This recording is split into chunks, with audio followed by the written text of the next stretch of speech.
right now, let's talk with our attorney of the hour, and that's, well, actually, he's our attorney of you're with us all the time. Thank you. Ted Topouzis, owner of Topouzis and Associates, and Ted, again, is licensed in Rhode Island, Massachusetts, and Florida. That's right, Emilio. Yep. And Ted, you have a wonderful topic today. What are we talking about? I think it's wonderful. I'm not sure if if you're a seller, it is, but our seller's responsible for post-closing repairs. Okay, so what would be real quick? What would be a post-closing repair? What would that be? If, something is picked up like a flood or broken pipes or who knows? I mean, it can run the gamut. Anything after your closing that just breaks that maybe the seller knew about.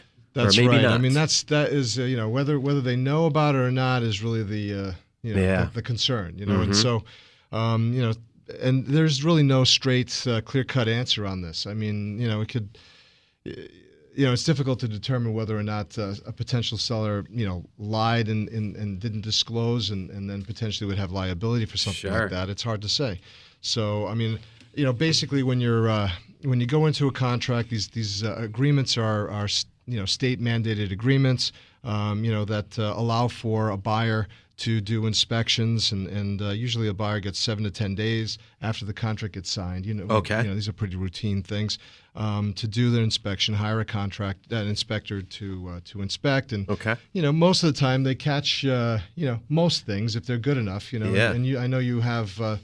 People that you Mike Auger, Patriot Home Inspections, the best in the state. Go-to people. That's right. So if they're the best in the state, chances are the likelihood of missing something and an issue being found out after the closing is slim to none, but it does happen.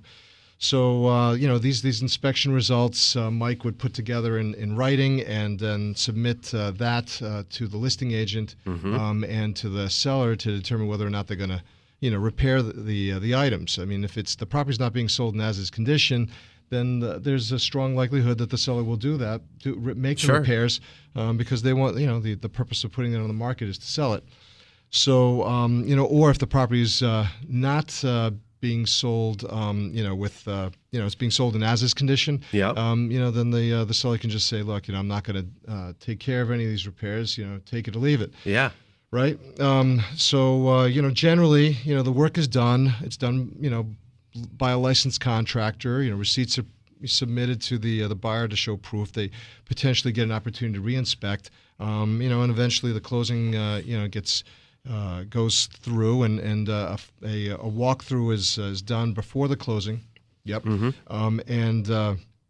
Hopefully there aren't any issues found. I mean, closing can take place, and things look good, but keep in mind that when you sign a seller's disclosure, and most states require this, the seller's disclosure is a representation of facts that you know about your property, and you need to fill this thing out with full knowledge to the best of your knowledge. I mean, you can't, and most of these disclosures, as you know, are worked up with unknowns. Yep. If you know something, you really need to disclose it. Let your listing agent know, because if you don't, there could be liability to the agent, could be liability to you down the line. I mean, any misrepresentations of these facts, and I want to point out, and this is pretty standard, nationwide, there are statutes of limitations. So just because you think you sold your property and the coast is clear, you have liability under the terms of that contract for any misrepresentations of fact. How long?